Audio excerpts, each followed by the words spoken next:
Comme les dames, on a mis nos odeurs de travail.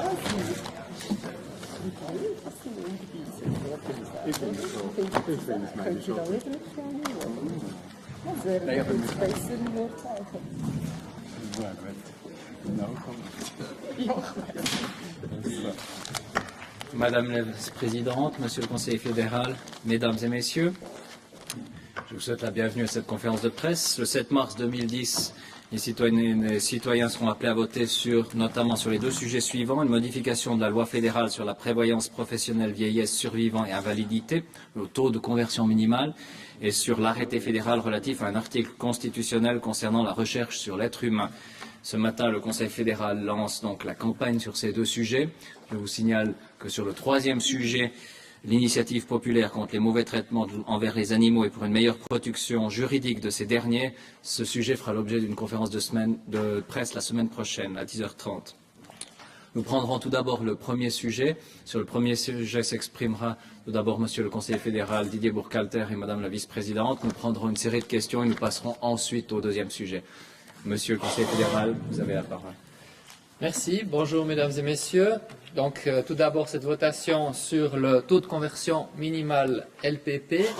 La votation de mars prochain relative à ce taux de conversion minimal traitera d'un volet important des assurances sociales. Comme lors de toute modification législative importante, la décision finale appartient évidemment au peuple. Le débat public est indispensable pour cerner les enjeux de ce vote.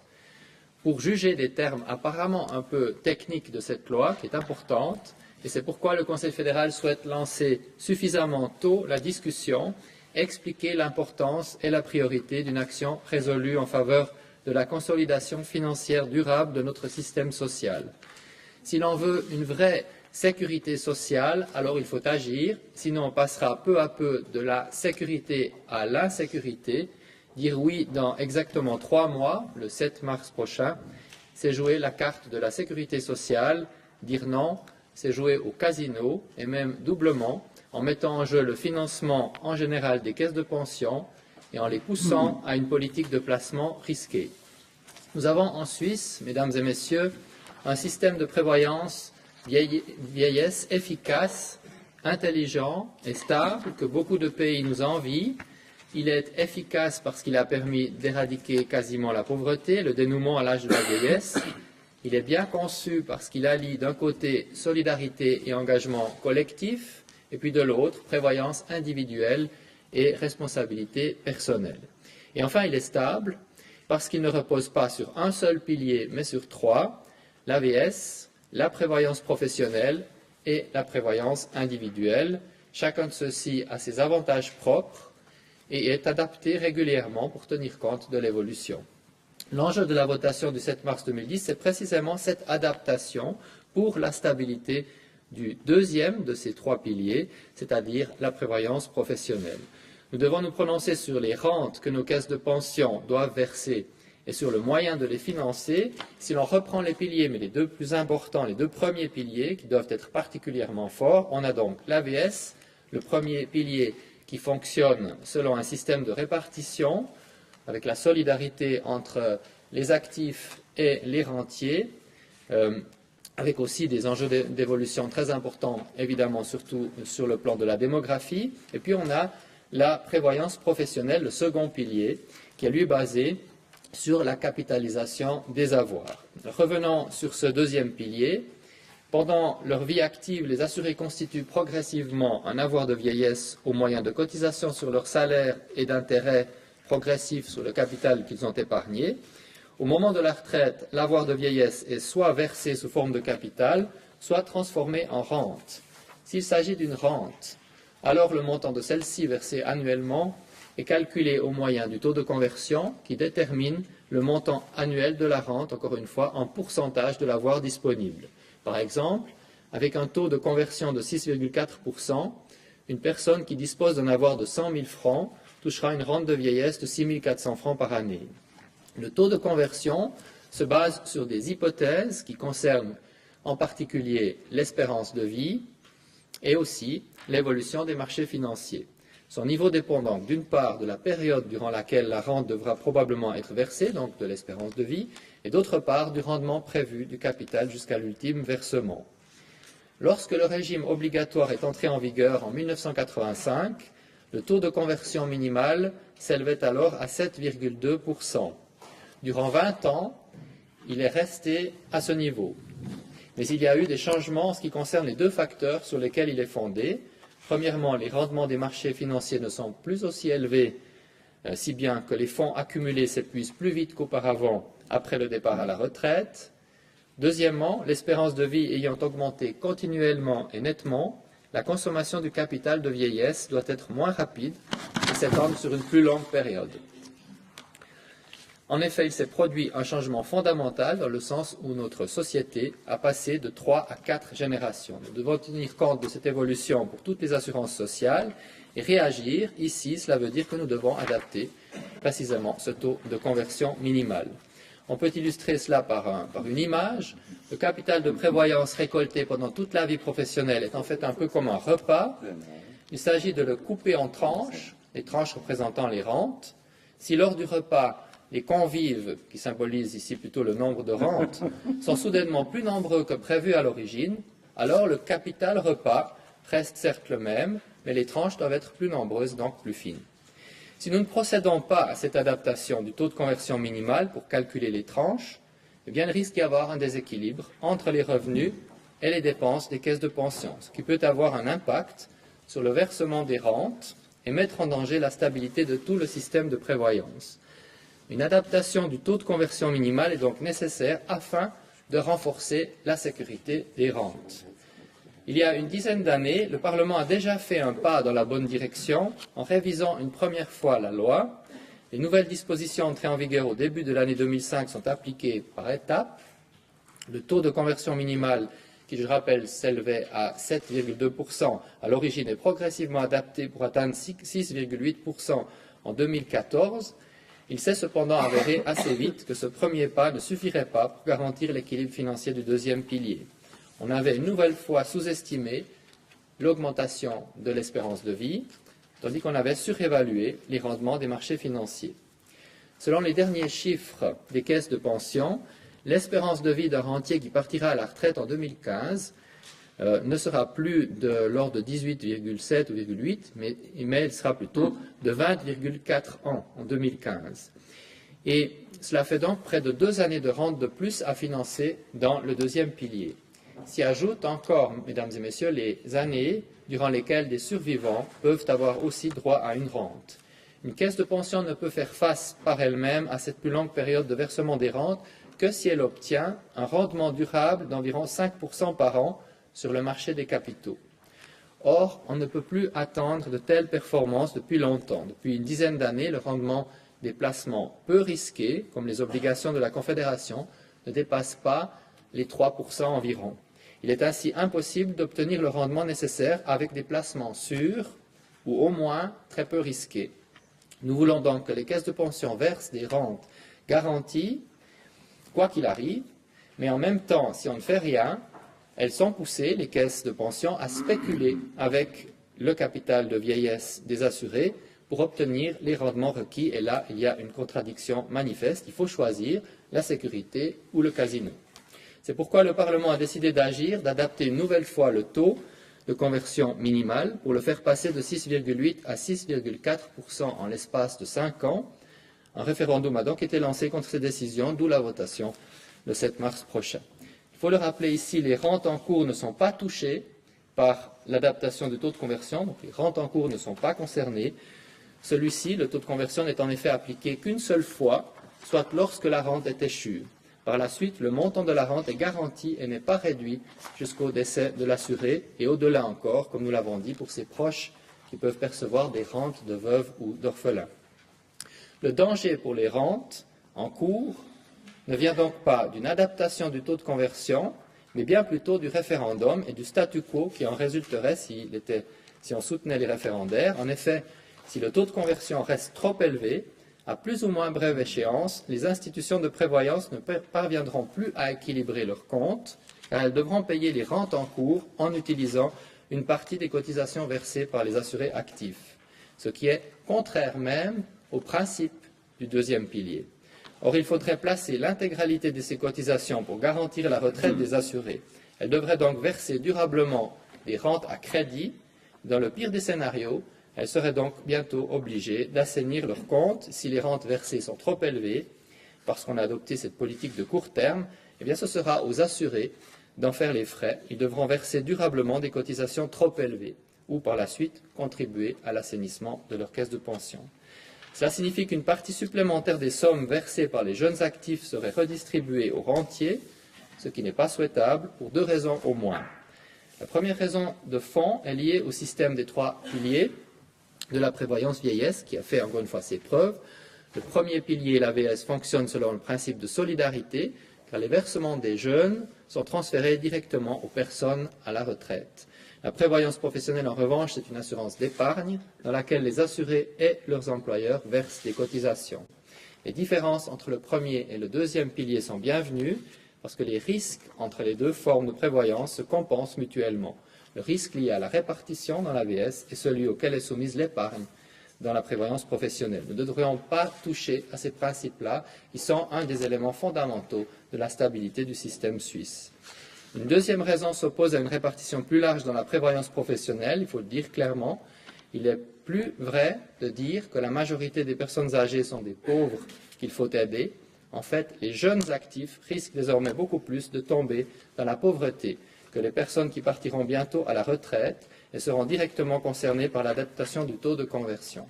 Sur le plan de la politique sociale, il est donc non seulement inutile, mais aussi contre-productif d'augmenter les transferts des jeunes vers les aînés dans le deuxième pilier.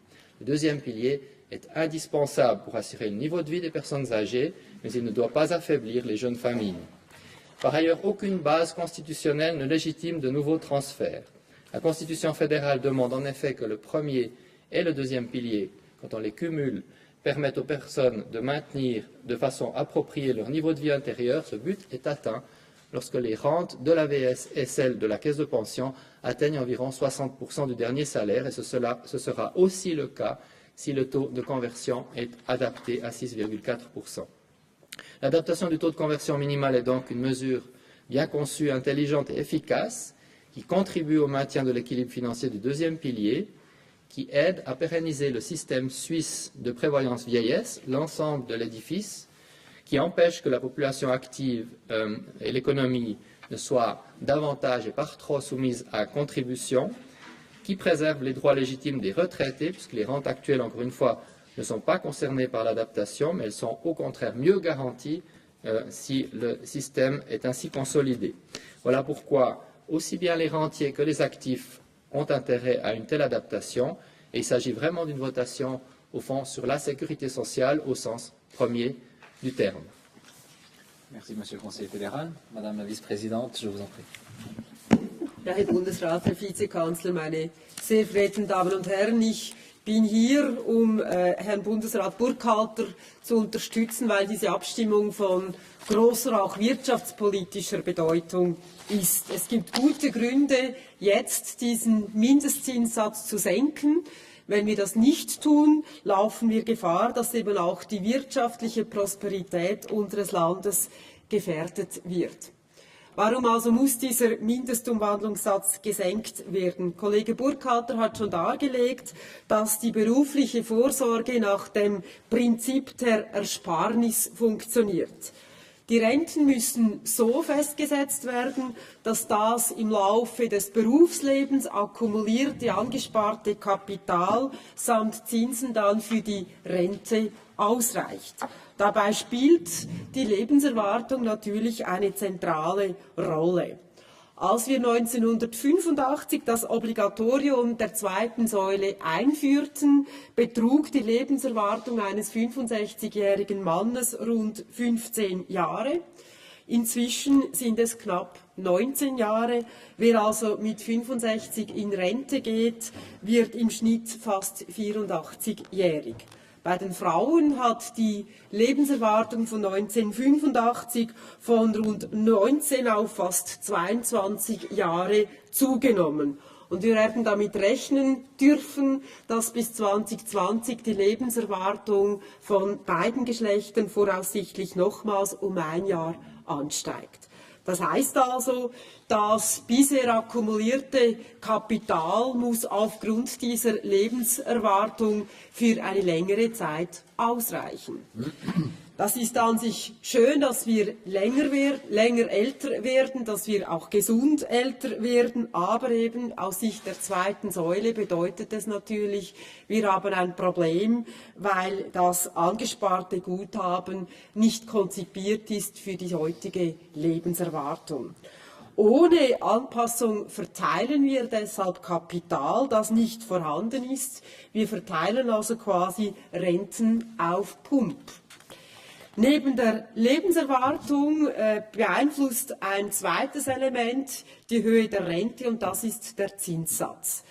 Das Alterskapital wird während der gesamten Dauer bis zur Rente verzinst. Es wird in Anbetracht der neuesten Erfahrungen auch mit der Finanzkrise kaum erstaunen, dass wir nicht auf steigende Renditen hoffen sollten. In der zweiten Hälfte der 80er Jahre rentierten die Bundesobligationen mit mehr als 4%. Heute liegen wir bei knapp 2%. Das zeigt, der geltende Mindestumwandlungssatz beruht auf überholten Annahmen. Die gestiegene Lebenserwartung einerseits und die tieferen Kapitalerträge andererseits machen der zweiten Säule zu schaffen. Wer darauf hofft, dieses Dilemma mit einer geschickten Anlagepolitik lösen zu können, der täuscht sich. Die OECD hat diese Problematik nämlich analysiert und hier sehen Sie die Ergebnisse dieser Untersuchung und das spricht eine sehr deutliche Sprache. Eine höhere Rendite lässt sich nur durch die Inkaufnahme von höheren Risiken erzielen. Und das ist mit Gefahren verbunden. 2008 haben die Vorsorgekapitalien derjenigen Länder, welche mit hohen Aktienanteilen die Renditen zu steigern versuchten, deutlich mehr eingebüßt als jene der Schweiz.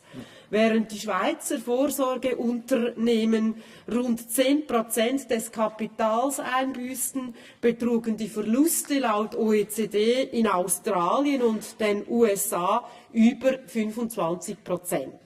In beiden Ländern wird in Erwartung höherer Renditen mit sehr hohen Aktienanteilen gearbeitet.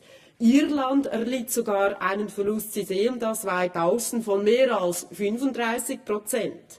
Die Schweiz steht daher mit ihrer vorsichtigen Politik im OECD-Vergleich vergleichsweise gut da. Das bedeutet aber, ein Trend hin zu höheren Risiken ist tatsächlich mit großen Gefahren für den ganzen Kapitalbestand, für die Versicherten verbunden und das kann nicht das Ziel des Bundesrates und nicht das Ziel der versicherten Personen sein. Die Folgerungen sind daher klar. Ein Umwandlungssatz, welcher der gestiegenen Lebenserwartung nicht angemessen Rechnung trägt und der bei den Kapitalerträgen auf unrealistischen Renditeannahmen beruht, der gefährdet die Stabilität der gesamten zweiten Säule. Wer deshalb die berufliche Vorsorge sichern will, der kommt nicht darum herum, den Umwandlungssatz zu ändern. Die Folgen eines Verzichts wären für die Volkswirtschaft gravierend. Viele Vorsorgeeinrichtungen müssen heute schon einen Teil des Vorsorgekapitals für die Auszahlung zu hoher laufender Renten verwenden, anstatt dass sie das Kapital gewinnbringend für die späteren Rentnerinnen und Rentner anlegen können. Mit jedem Jahr, das ohne Anpassung an die Realität verstreicht, erhöhen sich diese Kosten für die Vorsorgeeinrichtungen. Die Leidtragenden sind vorab die Berufstätigen der jüngeren Generationen. Ihnen drohen eine schlechtere Verzinsung ihrer Guthaben und damit tiefere Renten oder dann aber höhere Lohnabzüge, um die Löcher in den Kassen ihrer Pensionskassen zu stopfen. Beides wirkt sich natürlich negativ auf für den Wirtschaftsstandort Schweiz. Die demografische Alterung, meine Damen und Herren, verschärft dieses Problem noch zusätzlich. Ich erinnere Sie daran, dass in der AHV die Ausgaben in wenigen Jahren die Einnahmen deutlich und dauernd übersteigen werden, weil immer weniger Berufstätige auf einen Rentner, eine Rentnerin kommen. Während heute noch rund 27 Rentner 100 Erwerbstätigen gegenüberstehen, werden es 2020 bereits über 33 Rentner sein. Ohne Gegenmaßnahmen werden ab 2015 die jährlichen Ausgaben der AHV die Einnahmen um mehr als 1 Milliarde pro Jahr übersteigen. Und auch das ist aus volkswirtschaftlicher Sicht schlecht für unser Land, für den Wirtschaftsstandort Schweiz. In unserer Altersvorsorge sind die finanziellen Risiken, also die Demografie, die Lebenserwartung und eben das Anlagerisiko, zum Glück auf 3 Säulen verteilt. Sie haben das sehr schön gesehen. Wenn wir dieses 3-Säulen-System nachhaltig, langfristig sichern wollen, dürfen wir mit Gegenmaßnahmen nicht auf den Sankt-Nimmerleins-Tag zuwarten. Das gilt eben auch für die berufliche Vorsorge, welche in der Regel nicht im Zentrum der Sanierungsprojekte steht. Sie droht durch eine verzögerte Anpassung des Umwandlungssatzes erheblich geschwächt zu werden und das ausgerechnet in einem Moment, da andere europäische Länder ihre Vorsorgeeinrichtungen im Kapitalverfahren aufbauen. Wir dürfen das 3-Säulen-System, das auch international als vorbildlich gilt und das in unserer Bevölkerung eine große Akzeptanz hat, nicht durch unterlassene Anpassungen schwächen. Fazit deshalb, die Reduktion des Umwandlungssatzes ist eine wohlüberlegte, dosierte, sinnvolle Maßnahme. Sie vermeidet eine übermäßige Belastung der erwerbstätigen Bevölkerung und der Wirtschaft. Sie hilft, die finanzielle Seite der 2. Säule im Gleichgewicht zu halten und sie trägt dazu bei, unsere Altersvorsorge als Ganzes mit allen 3 Säulen langfristig zu sichern. Danke. Voilà, Mesdames et Messieurs, Madame la Vice-Présidente de la Confédération et Monsieur le Conseiller fédéral se tiennent à votre disposition pour la séance de questions-réponses. À leur côté, le directeur de l'Office fédéral des assurances sociales, M. Yves Rossier, est également à votre disposition, donc je vous encourage à prendre la parole. Monsieur.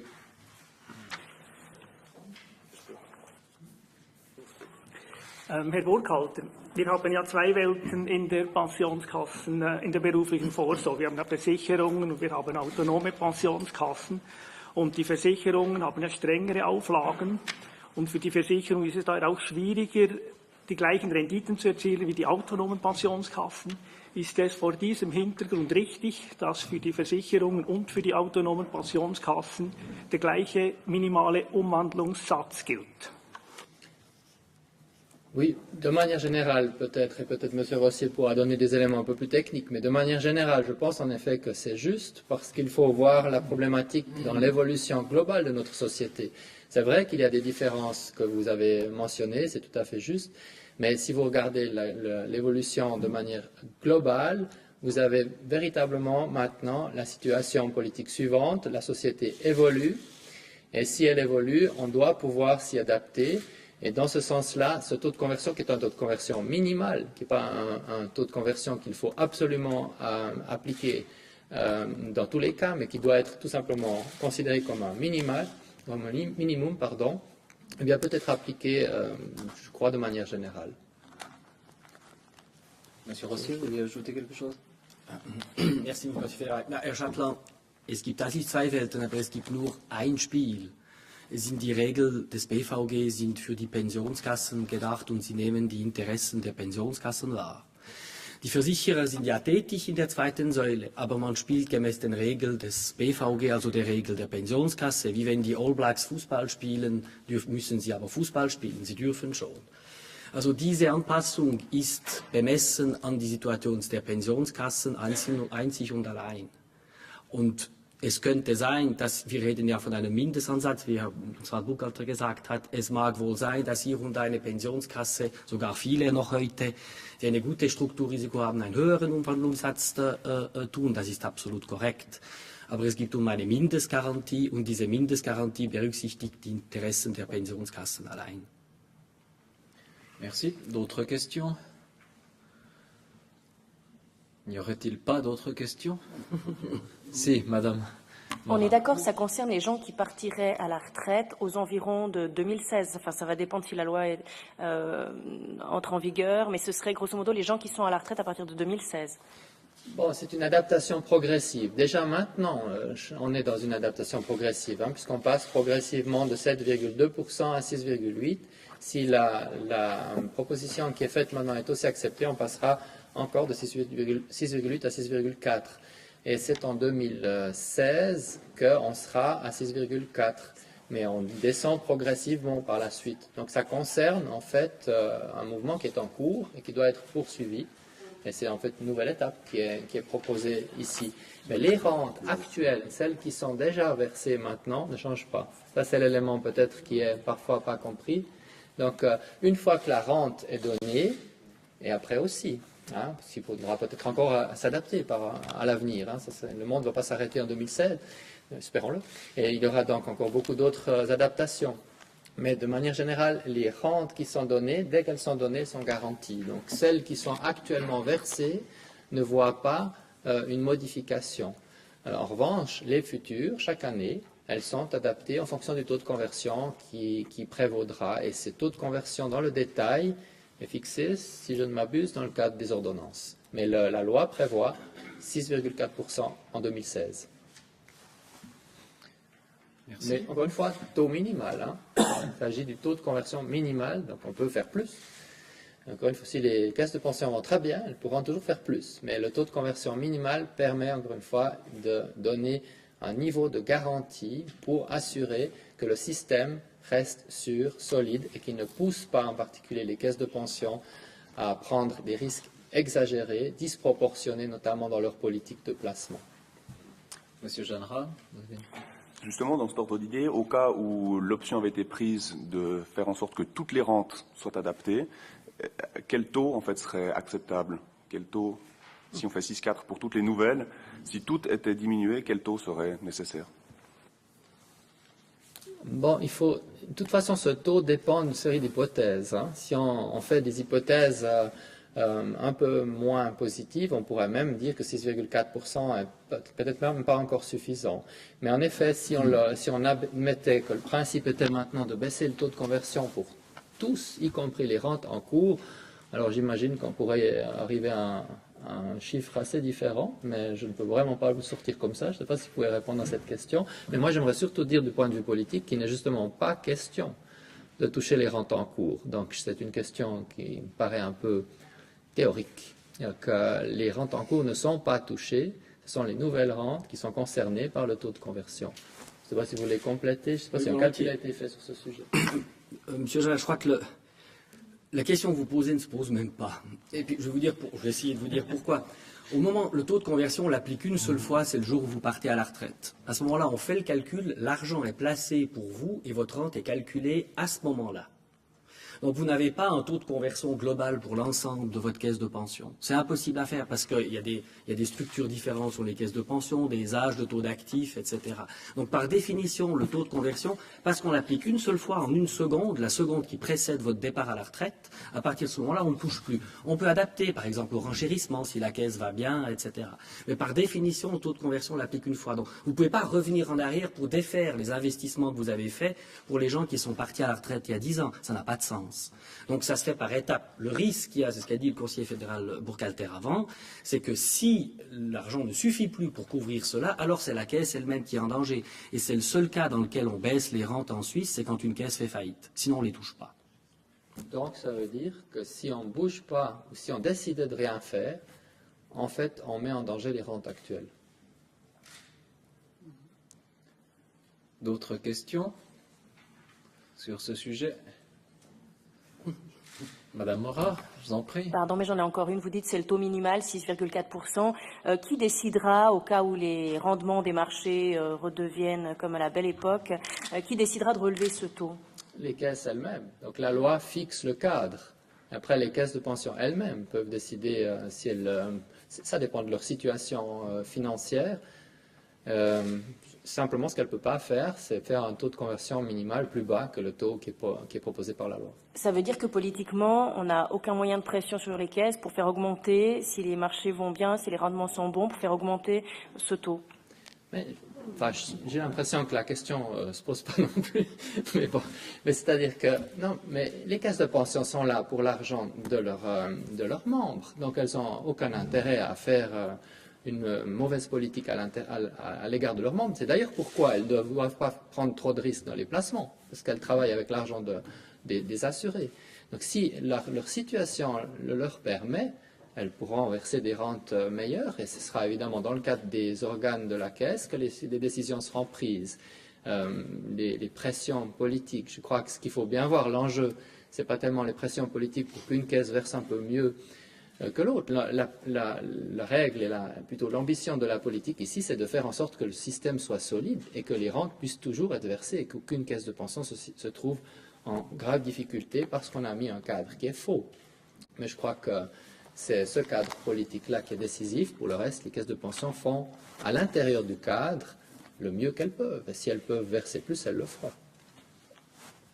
Et elles le font déjà d'ailleurs aujourd'hui. Madame Novak. Sie haben gesagt, dass Sie die Diskussion früh eröffnen, weil es sich eine relativ technische Vorlage handelt. Welche weiteren Schritte planen Sie jetzt im Rahmen dieser Diskussion konkret? Also wie wollen Sie sich dafür einsetzen? Also wir werden wie oft in solchen Kampagnen, wir werden für verschiedene Veranstaltungen anwesend sein und einfach erklären die Meinung des Bundesrates. Wir machen keine Plakatkampagne, wenn das die Frage war. Also wir machen einfach einen Einsatz als Politiker und als Mitglied des Bundesrates. Und ich bin froh, dass wir es auch heute zeigen, dass der ganze Bundesrat dahinter steht. D'autres questions? Si ça n'est pas le cas et ça ne semble pas être le cas, nous pouvons passer au deuxième sujet d'aujourd'hui. Le deuxième sujet, c'est l'arrêté constitutionnel concernant la recherche sur l'être humain. Et je passe immédiatement la parole à nouveau à Monsieur le conseiller fédéral Burkhalter. Merci. Je passe donc maintenant à ce second objet en votation le 7 mars prochain. Les citoyens seront donc appelés à voter sur l'article constitutionnel relatif à la recherche sur l'être humain.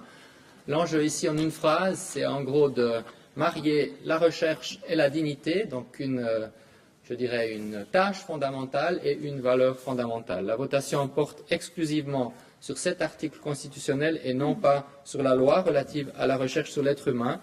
Le projet de loi a été transmis au Parlement et en octobre dernier et il sera donc discuté après la votation sur l'article constitutionnel, bien évidemment. Pourquoi un nouvel article constitutionnel?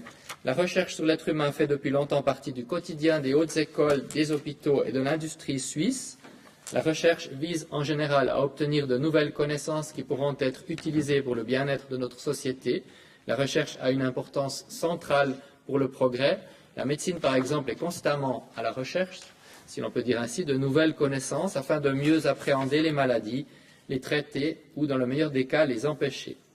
La recherche sur l'être humain intervient là également. Un nouveau médicament ou un nouvel outil chirurgical, par exemple, ne pourrait être mis sur le marché s'il n'avait été au préalable testé sur l'être humain avec de bons résultats.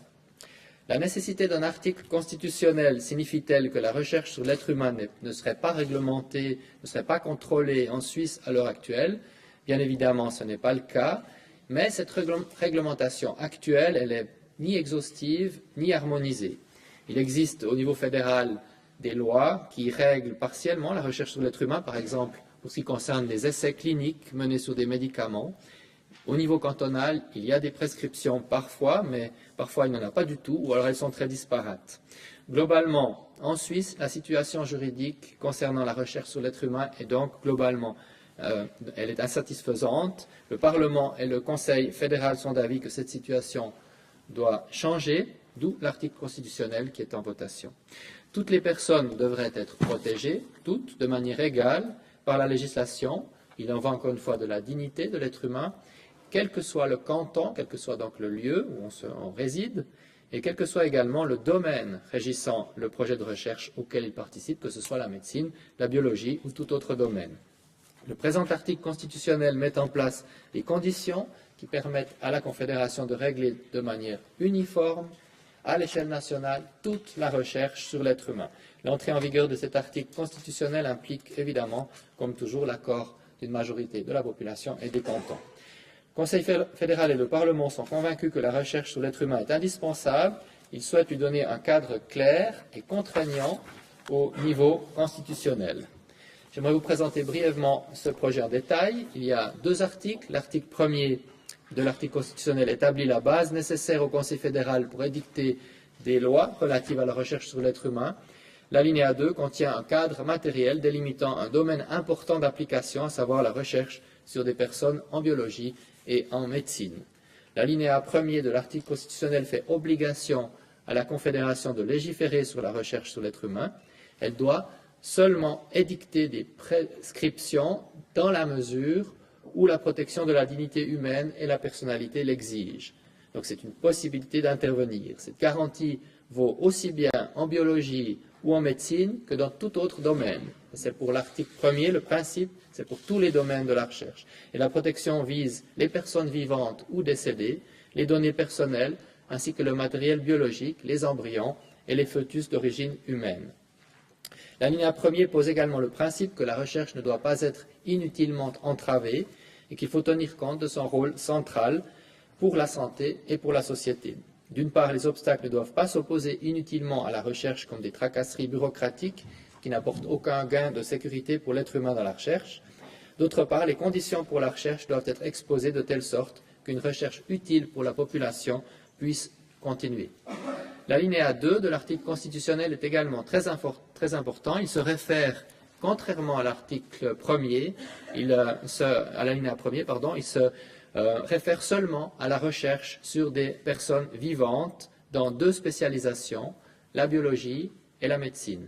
Il contient 4 principes qui fixent le cadre d'une législation ultérieure. Le premier principe affirme qu'une personne ne peut être amenée à participer à un projet de recherche que si elle a été informée de tous ces aspects importants et qu'elle a donné son consentement. Si cette personne n'est pas en mesure de prendre une décision d'une telle portée, par exemple en raison de son âge ou de son état de santé, l'obligation relative au consentement repose sur son représentant légal, par exemple les parents, dans le cas d'un enfant. L'article constitutionnel prévoit aussi des exceptions à cette obligation, je pense notamment au cas d'urgence, mais les exceptions devront être énoncées précisément dans la loi, dans cette loi qui fait l'objet actuellement d'un message qui a été transmis au Parlement. Ce principe contient expressément une interdiction, ça c'est un point important, le refus est dans tous les cas contraignant, ça veut dire que personne ne peut être forcé à participer à un projet de recherche. Le deuxième principe précise que les risques et les contraintes encourues par les participants ne doivent pas être disproportionnés par rapport à l'utilité du projet. Le troisième principe concerne la recherche sur des personnes qui ne sont pas en mesure de consentir à un projet de recherche. Je pense encore une fois là aux enfants en bas âge, aux personnes avec un lourd handicap mental souffrant de démence. Elles sont évidemment ces personnes-là particulièrement vulnérables et doivent à ce titre bénéficier d'une protection accrue. Elles ne peuvent donc participer à un projet de recherche que si les résultats ne peuvent pas être obtenus avec des adultes capables de discernement. Ainsi, en général, le problème se pose pour les maladies de l'enfant qui ne peuvent être étudiées qu'avec des enfants. Les résultats de la recherche doivent en outre bénéficier aux participants et si tel n'est pas le cas, alors les risques ou les contraintes doivent être véritablement minimes pour les participants incapables de discernement.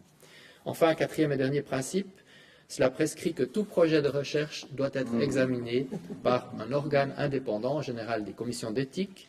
Cette expertise indépendante doit confirmer que la protection de la personne participant à un projet est assurée. Comme vous le voyez, la réglementation de l'article constitutionnel ne donne pas carte blanche aux chercheurs, et cela dès l'article constitutionnel. Cet article délimite un cadre clair, précis, qui autorise la recherche à bon escient, mais en empêchant les abus. Le Conseil fédéral soutient cet article constitutionnel pour plusieurs raisons. D'abord, parce que la recherche sur l'être humain a une importance centrale pour la société, pour la santé, pour la population en général, pour chacun d'entre nous. De nos jours, une grande partie des cas de leucémie de l'enfant peuvent être guéris et de tels progrès n'auraient pas pu être réalisés sans de telles recherches. Ensuite, la protection de l'être humain dans la recherche passe avant tout. Donc, la protection est importante. C'est pourquoi la recherche dans un domaine central d'application, soit en biologie et en médecine, se voit fixer des limites, celles de l'alinéa 2 dont je viens de parler, dès l'échelon constitutionnel. Troisième raison de soutien par le Conseil fédéral de cet article constitutionnel, c'est qu'il est primordial que la recherche soit assortie de règles claires et uniformes pour toute la Suisse, ce qui n'est pas le cas pour le moment. La protection de la dignité humaine et de la personnalité dans la recherche doit évidemment être garantie à l'échelle nationale. La recherche n'est pas un domaine où l'on peut se satisfaire de législation cantonale disparate et j'aimerais ajouter que sur ce point, une telle harmonisation est également dans l'intérêt des chercheurs. Enfin, dernier point qui explique le soutien du Conseil fédéral à cet article, c'est que les exigences posées à la recherche par l'article constitutionnel concordent avec les règles internationales reconnues. C'est important évidemment car la recherche ne se borne pas au territoire suisse, s'inscrit dans un contexte de plus en plus international. Or, des conditions juridiques sans équivoque renforcent la position de notre pays dans le domaine de la recherche et c'est la raison pour laquelle nous voulons que le peuple comprenne ces éléments et vote oui à l'article constitutionnel concernant la recherche sur l'être humain le 7 mars prochain. Merci. Merci, mesdames et messieurs. Nous pourrons passer à vos questions. Également à votre disposition sur le podium, vous l'avez remarqué, M. Thomas Zeltner, le directeur de l'Office fédéral de la santé publique. Vous pouvez poser la première question. N'y aurait-il pas de questions? Le sujet serait-il limpide? Ça semble être le cas. Si c'est le cas, je vous remercie et vous souhaite une bonne journée.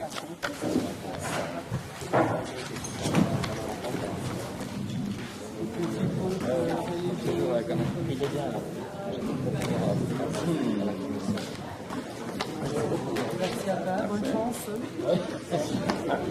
Je vais t'aider avec les discours et intégrer toujours ces choses. Je crois que c'est comme ça.